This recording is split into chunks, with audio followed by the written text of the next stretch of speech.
Hi guys, and welcome back to another episode of Building a Nation with FC Midtjylland. If you are still enjoying the series, do be sure to smash a like on the video. I decided to do a proper transfer special again today, with the whole episode is going to be to do with transfers and summer stuff. So if you're enjoying that and looking forward to that, do hit the like button as well. If we could get 600, that would be really, really cool as well.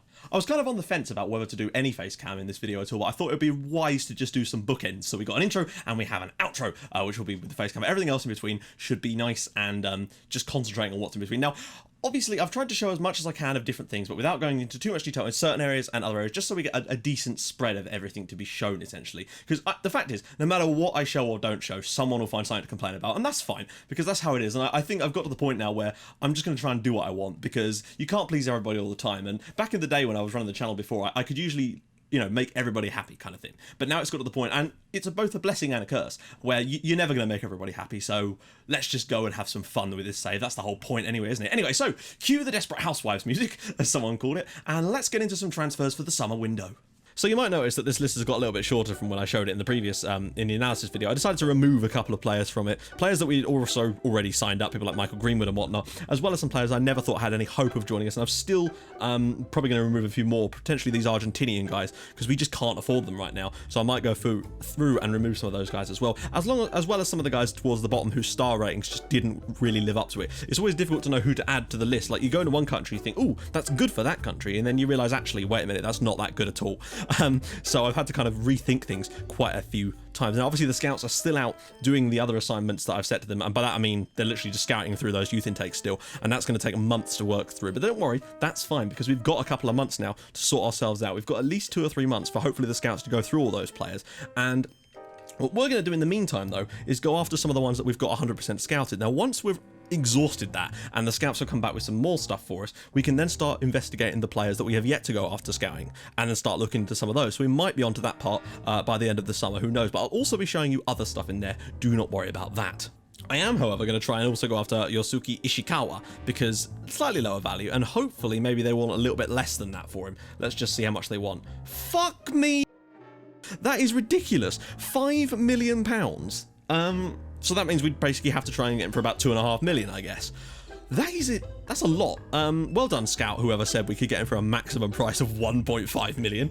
That is oh dear. Seems that they know we've got a little bit of moolah this summer. Okay, we're going to have to look a little bit deeper. I suppose the difference is that this summer we're looking at players, we've had more time to scout, and we're just looking at slightly higher rep players, I guess. Fine. Next on the list is Park Tae-ho. He's a central defender. That marking stat, though, I'm sorry, I don't think we can, that worries me. It's never going to be that good. Even if he improves it by like 5, it's still going to be pretty poor.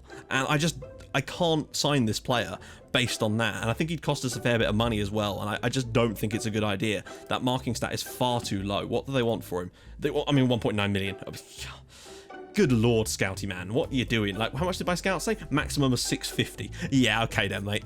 Right, we're gonna have to start looking a lot deeper here, I sense. Okay, so Humberto Palma of Deportivo Cali. They want 875,000 for him. I'll show you his stats in a second. He was the next one on my list, essentially. He's a striker, but we could probably get him for about 425. So if I do my usual 100k up front, add the rest in installments type of spiel, we should be able to get a deal arranged for about, there we go. Is that about right? Oh, what do they want? Okay. Percentage of no hell to that. I'll give you 5%. Okay. That was easy. Okay, so it's going to be 500 in total, but 150 up front. I think that's solid. Let's just make the offer, and I'll show you him in a sec.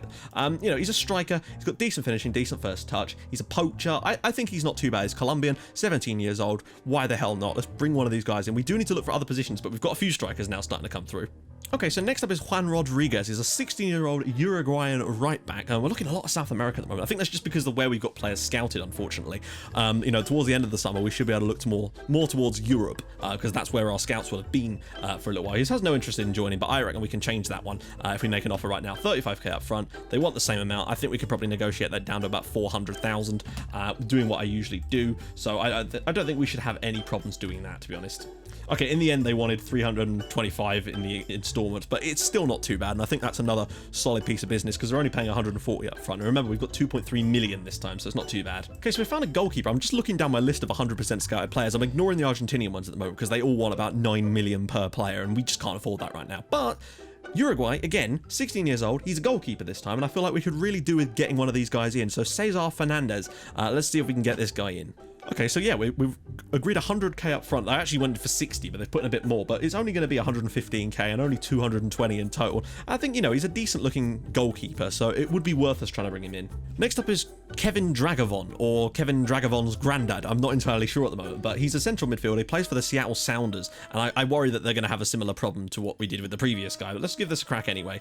3.1 minutes, it's just too much. We'd have to pay 1.5 to get a guy like this, and I know he's good and he's American, but I feel like these are the sort of players we can go after later in the save when we've got a bit more transfer funds. But for the moment, I don't want to be spending that much on one player when we're looking for mass at this point, rather than, like, you know, I'd rather sign sort of 10 solid players than like one exemplary player, because the fact is, we need to build a squad first, and we also need to build the rest of the league up, and I think that's important right now, so we're not going to go for him.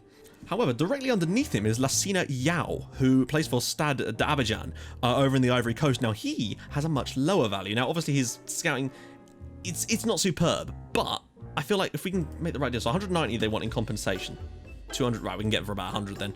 I reckon if I put 40 in now, yeah, okay, 40 up front, that's not too bad. So it's 55k. He's not superb, but he's another body if we can get them in. Obviously, we haven't agreed contracts with any of these guys yet, so we don't really know. There's an Egyptian lad here called Amir Allah, which is a really cool name. He's another striker, target man type of player. Has no interest in joining, but again, 18k. I'm thinking about other teams here almost, about how we could maybe loan some of these guys out at this point. Let's make an offer again, see what they want for him. Okay, so they've gone for it. 20k up front, grand total of 54,000. It's not huge money, so we might as well bring the lad in on these sort of cheap deals. I like these ones. Next up, Jonas Karlsson, who plays for BK Häcken over in the Swedish leagues.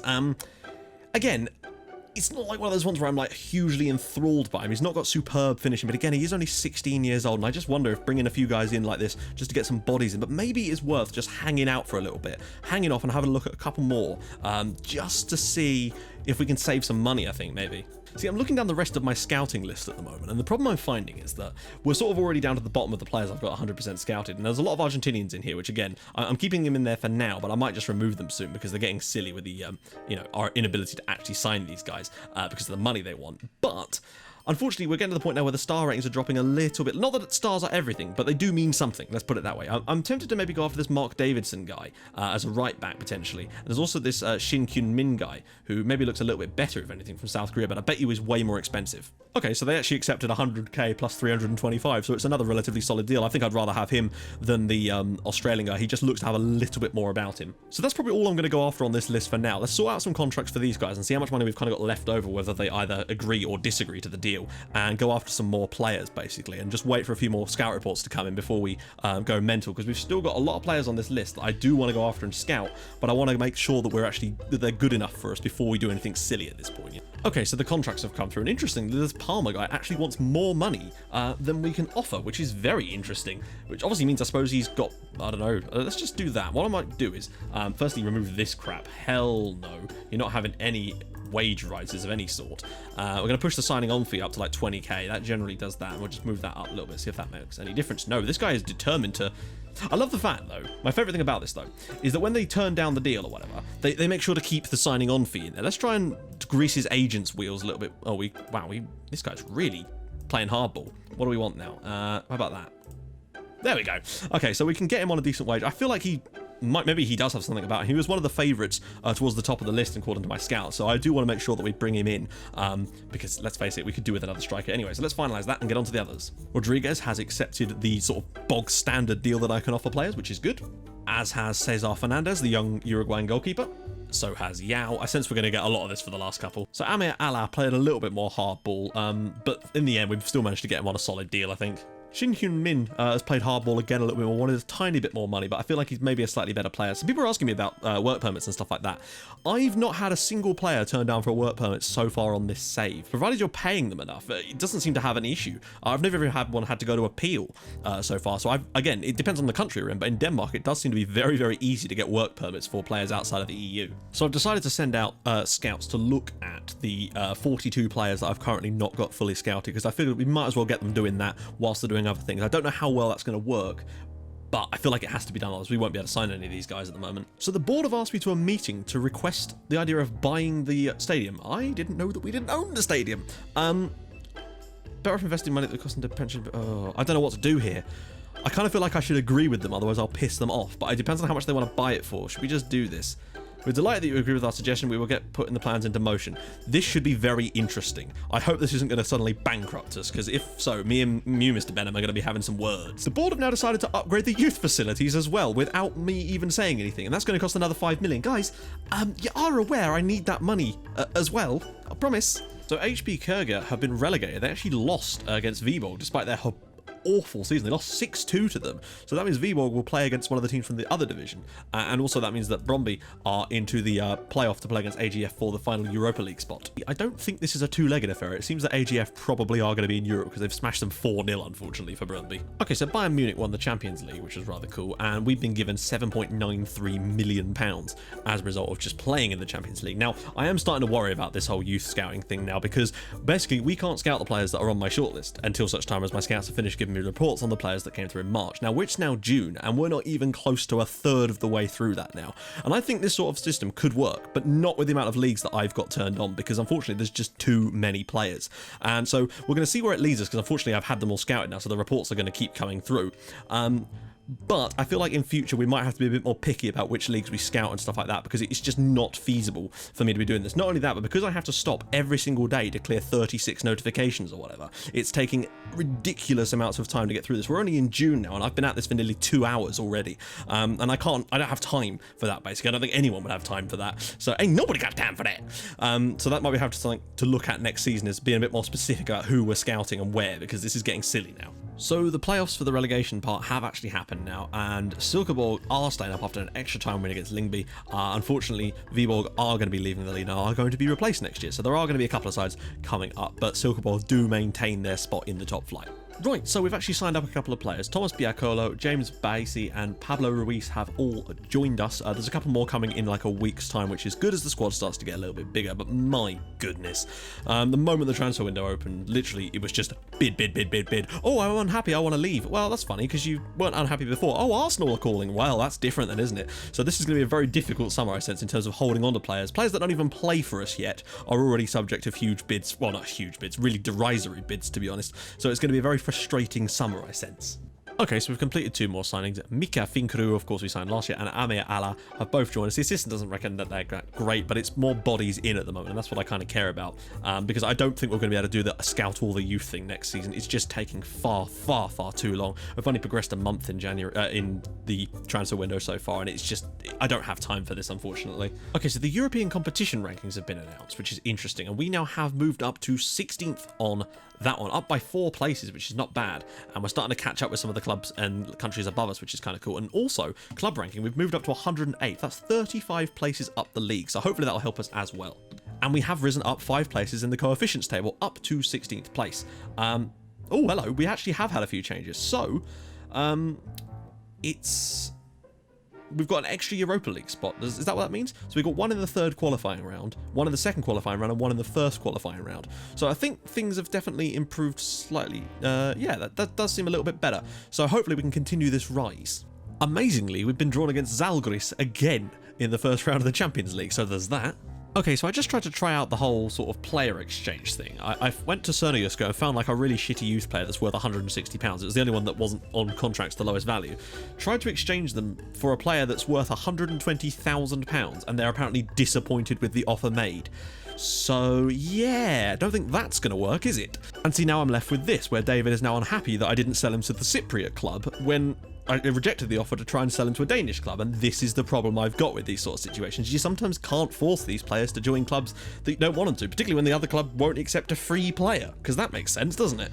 However, what I can do is offer him out and actually exclude foreign clubs, which might be able to get us... We'll just have to try this one out. I'm interested to see if this would work. I didn't know that was there. I thought you could only do it the other way around. Let's try this. See, this is what I mean. I've offered him out to domestic clubs and no one is available. Let me try and put the price right down and see if that makes any difference. As things stand, apparently no club will pay £20,000 in Denmark for David. Let's see if I offer him out for free, if that makes any difference. Right, so I'm offering him out for free to only domestic clubs, basically. Let's see how this works, shall we? Now, someone mentioned that there was a way that if you scout players, you can have it so that they automatically go on a shortlist. Now, does that work when I just go get scout report on them? Because if that does, that's the only way I can think of keeping on doing this, is basically that way I could, yeah, I'd still get the notifications, but I could just skip them or mark as read and move on, and we get through things a lot quicker than I am right now. The issue then is, of course, that it means I'd have to have more than one shortlist at the moment, and that's a little bit annoying, but it's a small price to pay, and I might try that out once we've finally worked through this backlog of players. That's going to be the plan, guys, I think, because I do want to keep doing it. It's just I don't have time to do what I'm doing right now, because this is not I don't have all day, which is what this is probably going to end up taking. Thank God I haven't got anything else to do at the moment. Right, so yeah, basically we've offered David 2 Danish clubs for free, and there's no club there that wants to give him a deal. What the hell am I supposed to do in that situation? We're going to have to try and sell him on to someone, because this is getting stupid now. That some of these mechanics in the game seem completely broken. Why would you turn down a free player? Surely someone would want him. Anyway, moving on. The 2022 World Cup has been moved to Morocco. Usually it gets moved to China or Canada. Those are the ones I've seen so far. But Morocco, that's kind of cool, actually. We're looking at our future transfers at the moment. Now, we actually have a couple more to come in during this summer. We've got Rato who's going to come in from Bragantino. We've also got Pedro Quiros who's coming in later in July. Then also Shin Kyun Min in from Seoul, one of the players from this window, as well as Juan Cruz from Olympia over in Honduras. So there's another 4 players to join us in this window to go with the 5 or 6 that we've already brought in. So it's still a big bumper crop. It's just annoying that I couldn't go after anyone additionally, basically, because we just didn't know enough about them. I thought about going after a couple more of the ones we had, but I just felt like we could hold off and get better ones if we just finish this scouting. And I think I'm going to try and move over to that shortlist idea, because I do want to keep doing this, because I think it's definitely a good way of going. It's a lot of hard work at the moment, and I need to make it easier for myself in that sense. But as you can see, there's a lot of players coming in January. There's Palmer, Greenwood, Arietta, and Cuyo, and then also Yao. But then next summer we've also got Fernandez, and then a year after that there's Rodriguez as well. Still plenty to come. So Real Madrid have now put in a bid for Maris. So have PSG and Chelsea and Arsenal. Clearly there's something about this guy. They're offering us bugger all in terms of money, so we're rejecting them all automatically. But it does make me very interested in the lad if these guys are after him, because they've obviously got better scouts and can see more than we can. So I think he might be a really quality player, because even Sisto, I don't think we had any bids for that sort of amount, those sort of clubs. So interesting to say the least in him. Maybe getting him a bit more game time this year and just seeing what we can get. Guys, it's finally happened. HP Kurga have put in a bid for David of 0. And unfortunately, that means Ebede are only going to get 25% of his transfer fee, which is also 0. So we're going to accept it. And it took a long time, but he's finally going to move to another Danish club. So it does actually work. Just, it takes an absolute decade to basically get it to work. But it has worked, so thank God for that. So there we go, guys. That was our summer. There's still a long way to go. You know, it's still only the 12th of July. We've still basically got another month and a half of the summer window to go. And hopefully these transfer specials will be able to get a little bit more streamlined once we've got less games as early in the summer and start a bit later on. That's the plan anyway. So I may still make some transfer business for the rest of this month, but it really does depend. I think it's going to take a very, very long time for us to actually get to the point where we can start scouting some of those players on our shortlist. So what it might end up being is that January might be the big month for the new set of transfers, because we should have those youth intakes scouted by then, I'd hope. And then for the follow-up ones, we'll do the thing with the shortlists, adding everyone into there and doing it like that, so I can just mark all as red and get through everything a little bit quicker like that. So yeah, I do apologise again for the disjointedness of these episodes. I'm still sort of learning them, as you would well know, and as with anything new, it does take time to work your way into it. It's just a completely foreign concept for me doing videos like this, and it takes quite a long time to do it, and I don't really have super amounts of time. I'm struggling to carry on getting a daily upload at the moment, which is why when I hear people talk about double uploads, I just think, I can't be doing that at the moment. I can barely keep up with doing one a day, let alone more than one, basically, with the new style that we're doing them in. So, but if you have enjoyed this, do be sure to hit a like on the video. That'd be spectacular, and obviously we'll join ourselves in the next episode, probably for another Champions League game. We'll go through the 2 Zalgiris ones and sort of see where we get to after that. You'll obviously see a draw at the start of the next one and possibly the second leg of the next round of ties. That way we get a bit more intensity to it and we can really sort of get this season going. So yeah, drop a like on the video if you have enjoyed it. That would be spectacular, and subscribe if you're new, and I will join you guys in the next episode for some Champions League goodies and maybe some more sales. I might even be moving on Cadlets if I can, but hopefully to a Danish club. We're going to try that, but I feel like his wages are going to be the problem. I think that's the one thing we can't control, even if we're giving players away for free, is the wages. But anyway, I'll join you guys then. Thank you so much for watching. Bye-bye.